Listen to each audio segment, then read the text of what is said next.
Okay,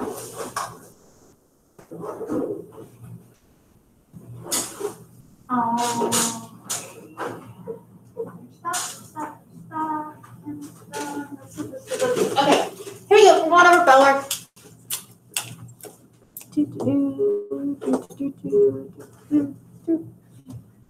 Alrighty. So bell work today was just like a continuation of yesterday's bell work. These are like the last two questions that went with that. So we're choosing A or E. So if you could, when I get to the blank, just tell me A for accept or E for accept. So choose the correct answer for the blank in the sentence. Malcolm will A. Accept your package from UPS when it arrives. All of my children have blue eyes. B. E. Except my oldest son, Greg. So if you got A and then E, then you got 100 out of 100. I got U. Alrighty. So that's okay. You still get partial credit for completing it. That being said, here's what we are doing today. We are going to real quick go over procedures again. I know that I've already gone over this, but if you could, everybody just pull up this procedures review. I'm going to talk through it super fast. And then I'm going to have you guys like turn it in or submit it. So that way you don't have like an assignment. I don't know why I put it as assignment and not material, but let me go through it real quick and then you'll hit submit or turn it in. So super fast. Welcome. Obviously you're going to dry your seat because I have a class period ahead of you. You're going to check the board for seating changes. Bell work will be on Google Classroom. If I have seating changes, I will tell you on here. It will also be listed over there on the dry erase board. So here we go. Welcome again to our tribe. I'm so excited that you guys are here and in my class and stuck with me, even if you aren't. I'm so happy you're here. All right. If you, for whatever reason, have to Google Meet, let's say you get quarantined or whatever, just make sure that you're obviously not paying attention. Don't have your phone out. Don't have your headphones in. Be in dress code. Make sure the people behind you are in dress code. I don't know if that's happened to anybody in any other classes, but if like your dad is in the background, please make sure he has a shirt on. Please. I don't want to see that. All right. Next, don't enter loudly. Mute your microphone. Be respectful of your classmates. Do attendance on the Google Classroom, and then start bell work, which will also be on Google Classroom. It's very similar to what happens here. So you're going to make sure that you don't have headphones in, that you don't have phones out, that you're in dress code. But by 7th period, if you aren't in dress code, like hopefully somebody has already like handled that. Don't enter loudly. Don't like come in screaming and running. Be respectful of your classmates. Check the board for seating changes and or other directions. Make sure your desk is dry and start bell work. We have bell work on, you guessed it, Google Classroom every day. Sometimes it's going to be a grade. This week I'm going to take it for grade because my other grade is going to be not an easy one.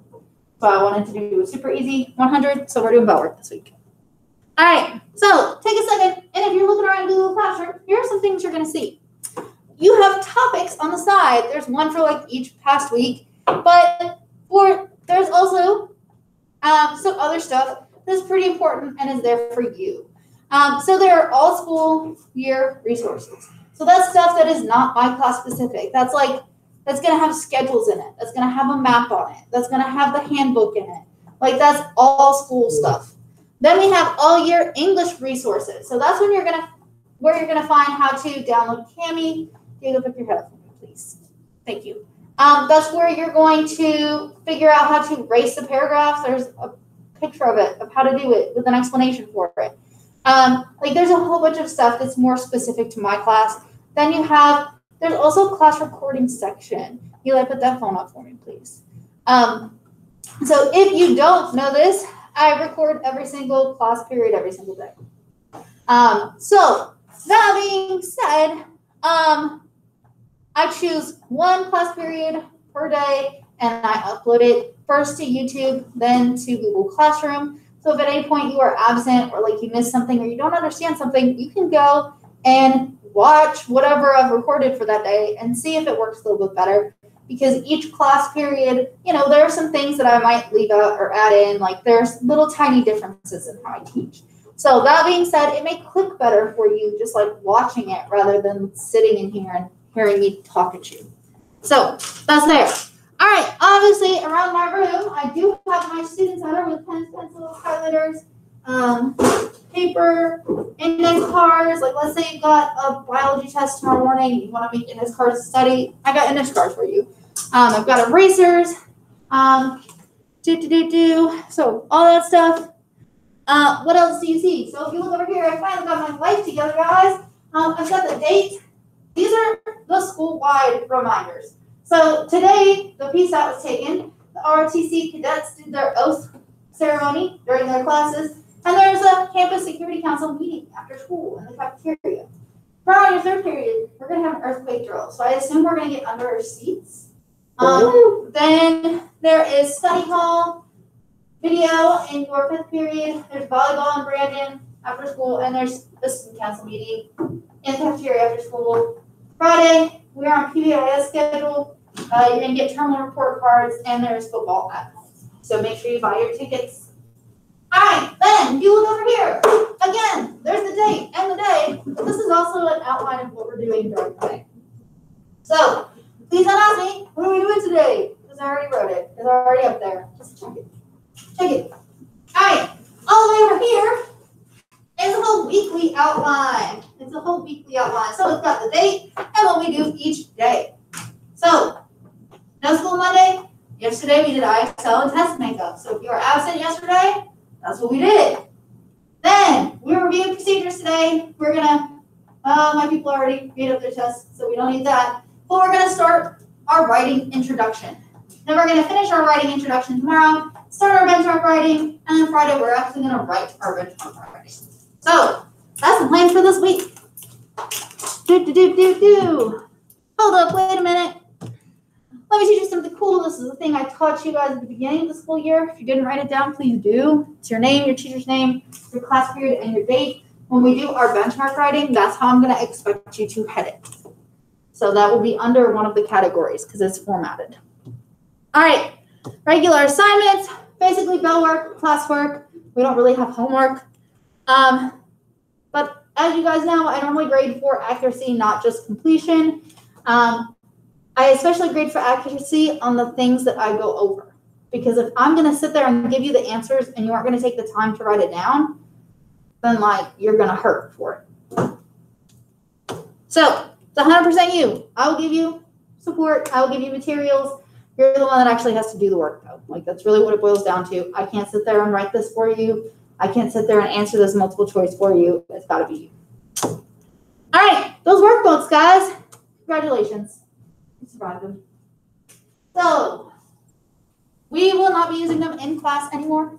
I suggest you hold on to them just in case you want to review a skill because it has like decent notes at the beginning and explains kind of what each thing is. But as far as that, we aren't using them. So if you want to like set them on fire or throw them out the window, I would not suggest the bus window. I did have a kid that got ISR for 3 days for throwing a banana out the bus window. So I would not suggest throwing it out of the bus window. But what I do not know. Bananas aren't great for the what? Dang. I think it's because he was probably already on a like certain level of bus discipline, and then they let him ride the bus, and because you know how like you're on probation or whatever for a little bit. So I assume he was probably on probation for something else, and then he threw a banana out a bus window. And I'm so sure what goes through my head. Let me just throw my banana out the window. He was an interesting child. I'm gonna leave it at that. He was very sweet, but very interesting. So either way, you know, you can do whatever you want with him. We don't need him back. I lost mine like way in the beginning. Good to know. All right. So obviously, I've got pens, pencils, paper. You just need something to hold it in if I give you anything, which I really don't. So pretty much just make sure your laptop is charged for me. Bad day passes. So now I'm giving you your bad day passes for this term.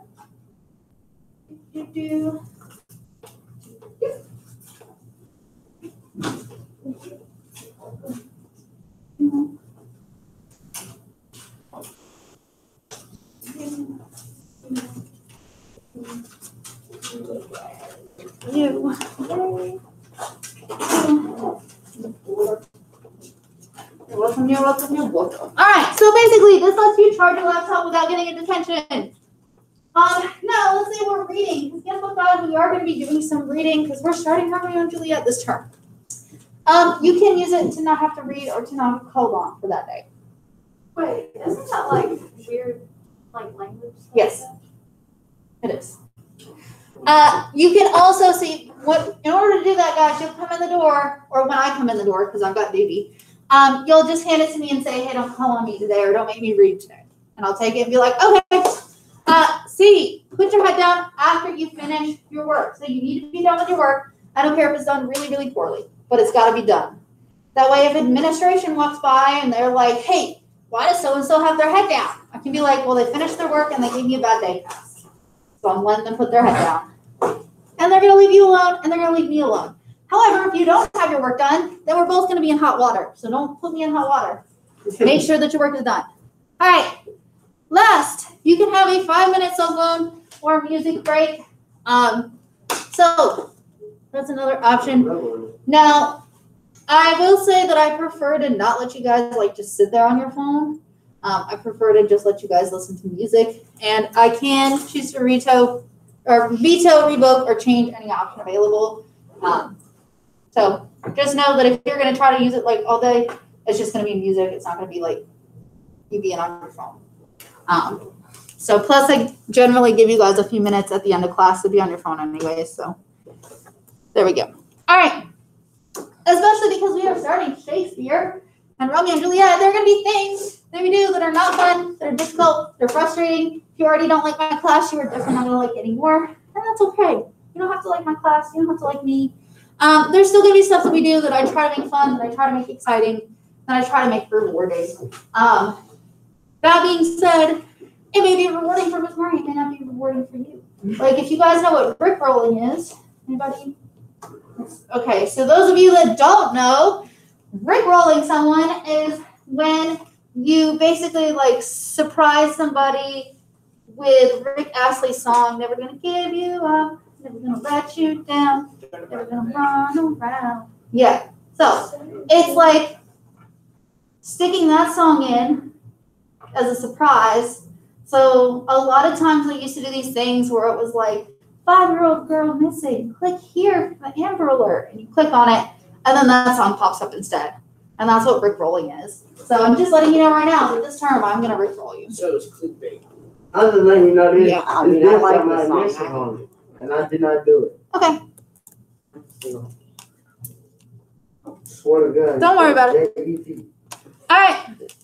As a teacher, I'm going to give you my concentration. I'm going to give you fair but firm. I'm going to give you challenging work and reward you when appropriate. I'm going to give you my support and wisdom. I'm going to give you my effort. Like, that's really all I can do. All right. Last but not least, summing it all up, what's on my board, sharing isn't caring. Don't share materials because germs. Okay. Also, I know you guys probably have that Google Doc where you share answers for certain things. Just be careful about that because one, you can get in trouble for that, and two, because it's really hard for a teacher to know what a student is struggling with if they're getting all the answers right. So let your friends struggle. Like, as terrible as that sounds, teachers need to know that. Mask on task, so make sure mask is on, stay on task. Seat on fleek, raise, don't rise, stay in your seat. Say it twice because it's doubly important. I showed my mom those things, and she didn't get them either. Okay. And last but not least, snacking is slacking. So basically, don't sit there and eat because then you're slacking on like those safety protocols. All right. And that is the procedures. Go ahead and turn it in, submit it, whatever. Finish. Done. Mark is done. All right. So now we're doing procedures review. I'm going to sit up here and go to the next one. So, right after bell work, there's procedures review, and then there's state rubric writing review part 1. So the copy is the student version you can type on. Yes, you must type on it. Okay. The Murray version is the answers. So I'm going to pull up the Murray version, and you're going to type in the blanks, just like we do with most of our like online notes. So that being said, go ahead, pull up copy of Murray 2020 because we're going to go through it. Each one is only like a word or two on each slide. It's nothing crazy. But we're going to go through it as quick as we can. All right. So, come on now. Anybody have an idea why the heck I'm torturing you with the rubric before we even start writing? Is there any way Just to make sure we To get help everything us. right. Oh, hold on. There were so many at once, and they were all good. Go ahead, Teresa. Because you're an ELA teacher. Okay, so an ELA teacher, I like to torture you. Go ahead. So that we can't argue about the grade. Can't argue about the grade you get. Okay, go ahead, Diego. Because you're just a I teacher. forgot what I said. Because I'm just a teacher in general. Go To ahead. help us. To help you? To refresh our memory about it. Yeah. So pretty much all of those. All of those are really good. Like how you should write it. So yeah, Nope. that's the main thing, guys. Here's my thing. When you have a timed writing, which is what the benchmark writing technically is, you're not going to get through everything.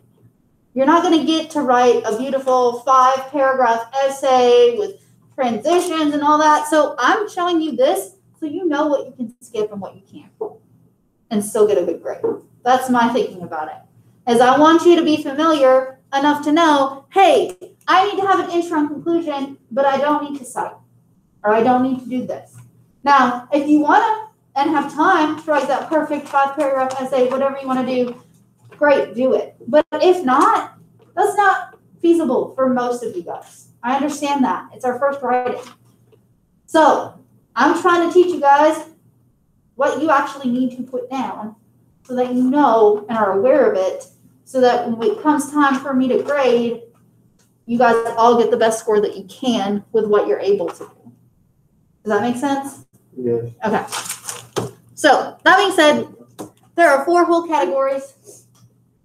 4 whole categories of the rubric. There's development of ideas, that's 4 points. Writing organization, 4 points. Language conventions of grammar and usage, 2 points. And language conventions of mechanics, 2 points. So those first 2 categories, guys, are 8 out of 12 points. That's basically you being able to organize your thoughts and you being able to explain your thoughts. Actually having sentences, actually citing and things like that, that's only worth 4 out of 12 points. That's a third of it. So those are the stuff that you're going to be able to like skimp on a little bit and still make an okay grade. So development of ideas. This is our first slide that has blanks, guys. Our very first bullet point has to do with your quotes and explanations. That's what it's got to do with, your quotes and explanations. You just got to type that in. It has to do with your quotes and explanations.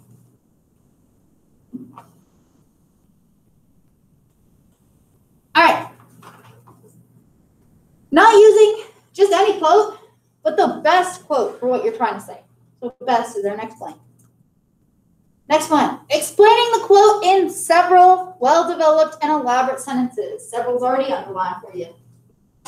These sentences should be concise, as in not longer or more rhyming than they need to be, but elaborate enough that they clearly explain the quote and its significance to the paper.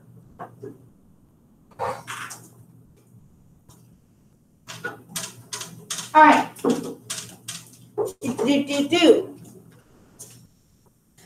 So, that being said, the 4 is the best of the best. That's like almost like an English teacher wrote it. It's really, really good. Most of my people that were 4s last year are going to fall kind of in the 3 or the 2 category this year. I'm letting you know that right now. Now, there is still a chance that you'll get a 4, but primarily they're going to be in 3s and 2s, because a 3 is when you have adequate quotes and explanations. So they're good, but there's still room for growth. The writing, there's nothing wrong with them necessarily, but they chose maybe the second best quotes, or they didn't explain as well as they could have. So some are advanced, some are just kind of like the math. Wait, what is like the number grade? So does it just? It depends, and it's scaled. So it's basically like 12 would be a 100. So 4 points out of 12 is like a third by itself. So then the next category is going to be a third by itself, and the last 2 are combined for that last third. So that would be for a 4. I don't know how many points it takes it down for 3 off the top of my head. But 3, again, just there's nothing really wrong for it. There's just room for growth. You can improve this, basically. So our missing blanks has to do with your quotes and explanations, best, and still room for growth. Still room for growth. Everybody got that? All right, here we go. This is, you get a 2. Quotes and explanations are only somewhat developed, meaning both are present but are very basic and may not actually explain in the most clear or efficient manner. Explanations probably just sort of restate the quotes, albeit in different words. Nothing is added. The idea is just restated. I'll give you guys an example of that, because I see this every year. So, our idea, cats have many different colorings, including all black. Cats can all black.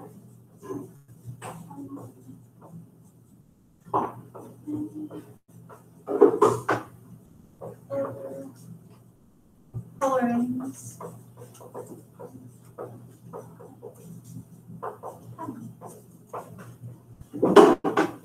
So, our sentence was cats have many different colorings, including all black. This means that cats can come in all black among many other colorings like tabby.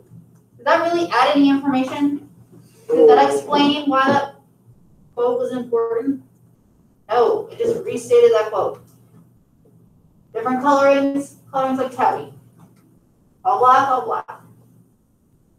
So, that's what happens to a lot of you guys on your very first writing, is that you end up just restating the quote. So, be aware that that is something that happens. That's why you're going to get a 2. It's not that you had a terrible quote. It's not that you didn't put in the effort. It's a lot of times the little things like that. Yes, let me sign your address.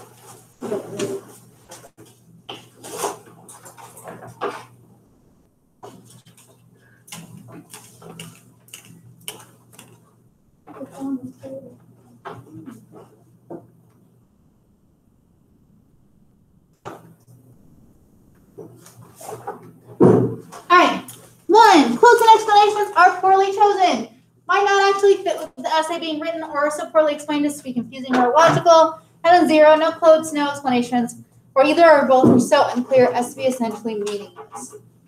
So guys, make sure that when you do this, you are doing your best to explain. That's what's important.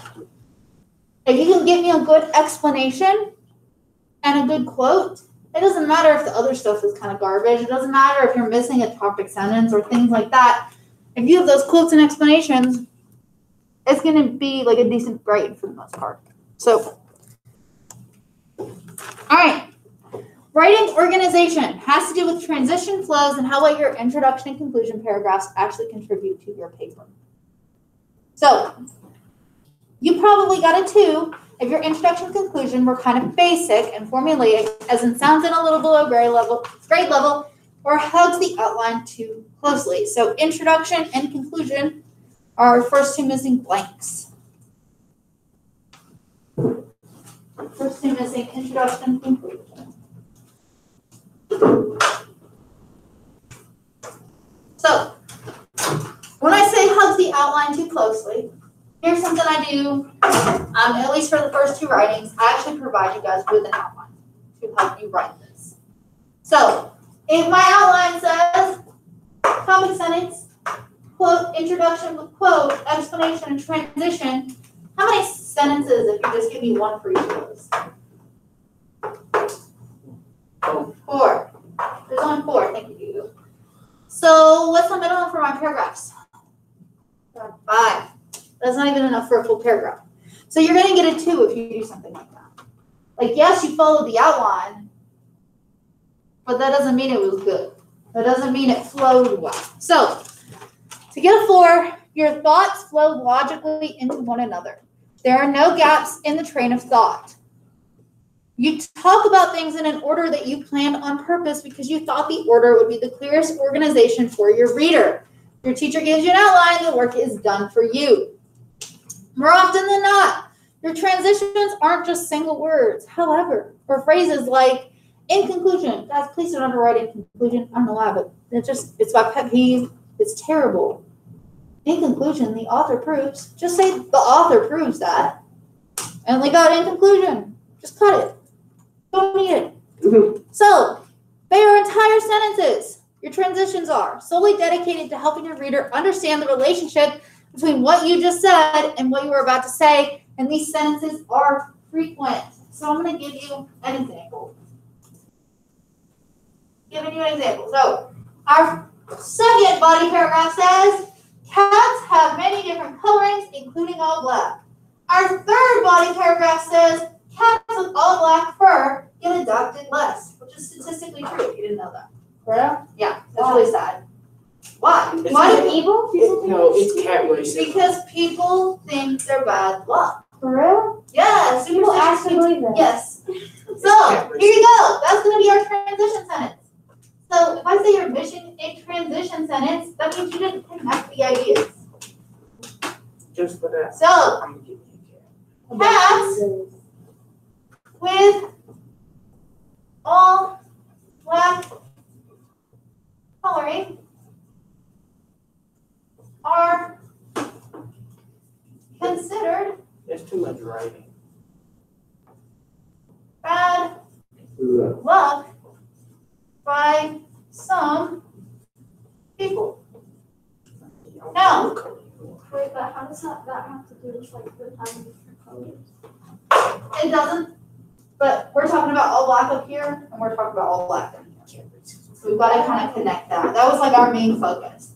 So cats with all black coloring, which talks about that, the many different colors, including all black.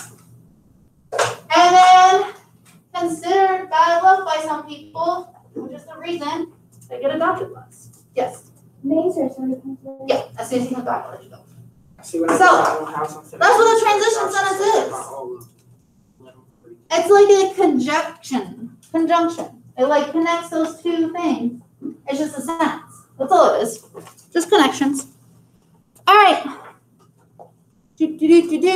Everybody get this?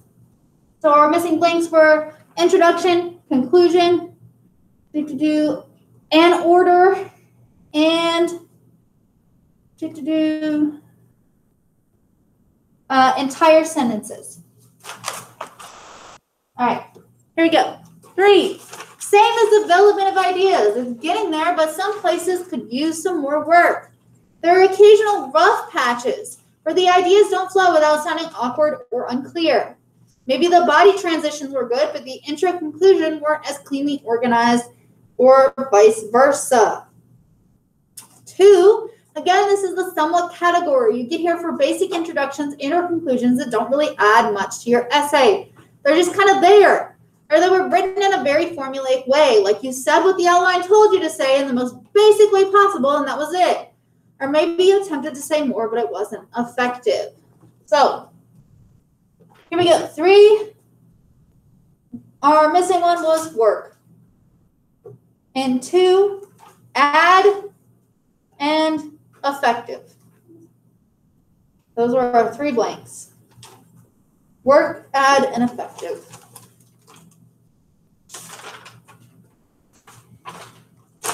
All right, everybody good with that? Okay. Writing organization contained. 1, your introduction and conclusion are barely related to your essay, or they're missing major pieces. Like an intro missing a thesis statement. Your transitions throughout your essay don't really work. Most or none of them help to clarify anything for your reader. Maybe some are straight up missing. So I asked people all day if they knew what a thesis statement was, and I got pretty much a wide no and or blank stares. So I'm going to go over a thesis statement real quick. So a thesis statement tells me what you were talking about in your paper and what order. How does it do here? So, thesis statement, what and what order. So a thesis statement for this cat paper would be cats to originally worshipped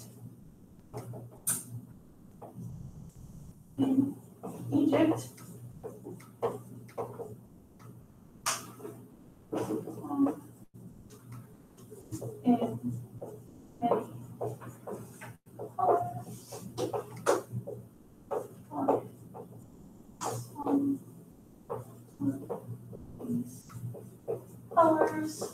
colorings affect cat's adoptability.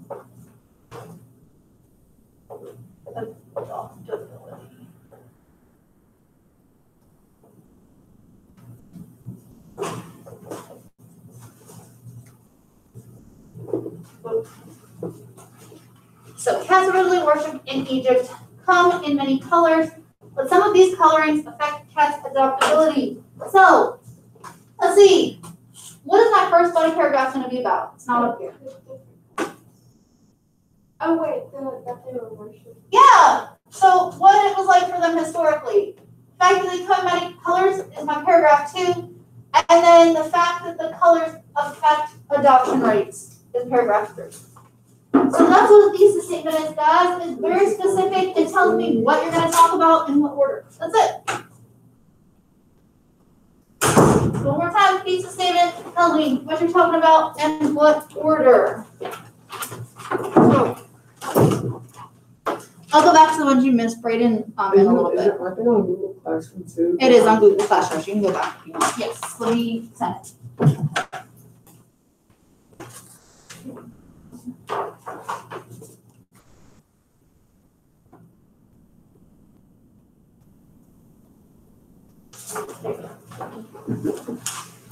Alrighty. So, last but not least, a 0. You have no introduction and or conclusion. Or what you're calling intro and conclusion are just one sentence a piece that don't do anything. Your transitions are missing or useless. They might actually be making your essay harder to understand. So this is one of the main reasons I'm going over this with you guys. It's because a lot of time writings, you guys write the intro, you write me body 1, you write me body 2, but then you run out of time for your conclusion. That automatically gets you a 0 or a third of your grade. So write me that introduction, write me that conclusion, write me at least one body paragraph. Don't stress about giving me 2 or 3 body paragraphs. Give me one good body paragraph for this time writing. Make sure you got an intro, make sure you got a conclusion. Yes. How long do we get for the time limit? 1 class period. So basically what I'm planning on doing tomorrow, we're actually going to read what you guys are going to be like writing about tomorrow and kind of break down an outline. And I'll give you the chance to write down the outline. And then Friday when you come in, you're going to log into Google Classroom, you're going to pull up the assignment and you're going to get started. Like there's not even going to be bell work really. So that's how that works. Yes. Can we write it on paper and then type it? Yeah. As long as you have time to type it, because I'm just going to grade the typed part. Okay. All right. So that's pretty much it, though. So that's why I'm going over this again, is I want you guys, a lot of people run out of time and they don't write the conclusion. And it's just an automatic 0 for this section. So don't hurt yourself that way. Don't.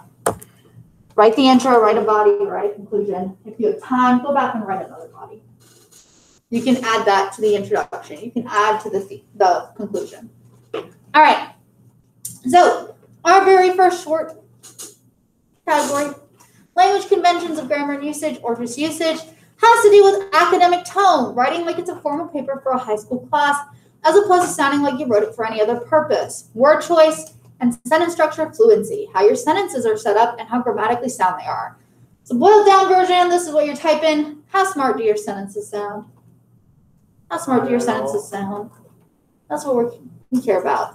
So 2, you have 0 informal language. What is informal language? That's slang, first person, second person, contractions, and actually things like etc., abbreviations. So instead of saying, he can't do this, you say, I cannot do this.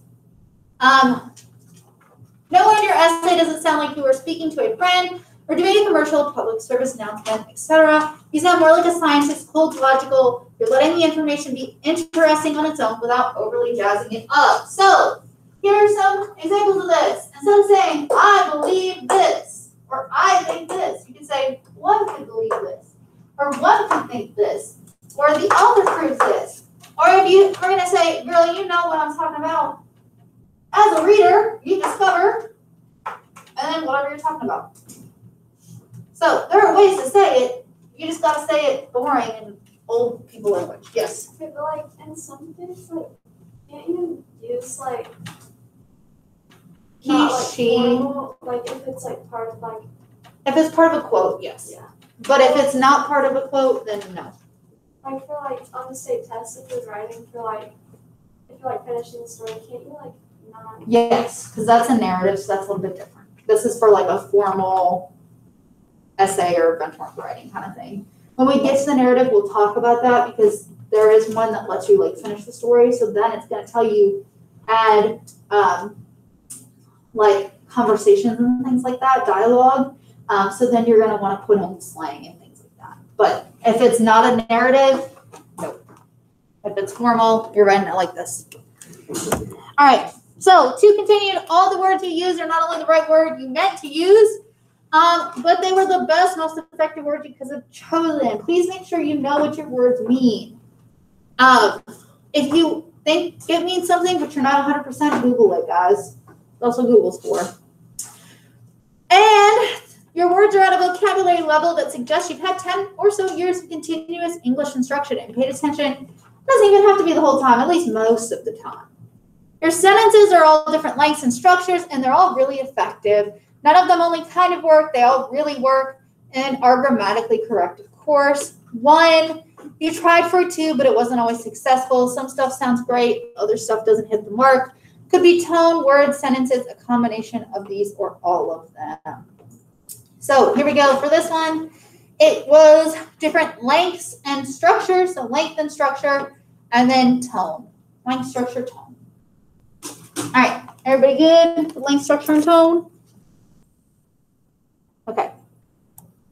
Last one, at least for this little section. Usage continued. 0, you honestly don't have the grammar skills necessary to create fluent sentences, and you use sentences incorrectly so often that sometimes it's difficult to understand what you are trying to say. If you score a 0, guys, then you should probably sign up for that tutoring classroom or like stay after school with me or virtually meet with me for a little while and work on this. Because that means that I literally cannot understand your writing. So we've got to improve it. We've got to. Because when you get to that state test next year, you got to be able to come up with something coherent, meaning able to understand. All right, everybody got this? Hopefully so, because your only missing word was incorrectly. Oh, hold on. There we go. Last one. This is our last slide.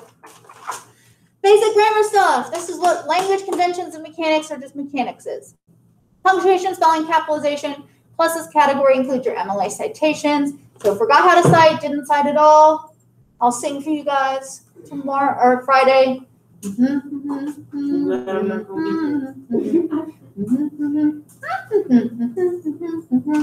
you go. I'll sing for you guys. 2. So if you get a 2, if you had errors, there were very few. They were all clearly typos, like you messed up the grammar rule one time but did it right every other time in your paper. You know how it's supposed to work. You just messed it up once on accident. You get a 1. It's still readable, but there are clearly grammar skills you don't have. Like if you don't put a capital letter at the start of each sentence, you obviously don't understand you need to do that. So if you're messing up the same rule every time you try to use it, that's going to get you a 1 because sometimes it makes the essay harder to understand. Sometimes it doesn't, but if it's there, it's there. And then last but not least, 0. The grammar is so bad that it interferes with what you are trying to say. Again, if I can't understand it, you're going to lose points here. That's the end of it. And we are done for the day. So when you're done typing in these blanks, go ahead and click mark as done or submit or turn in, whatever.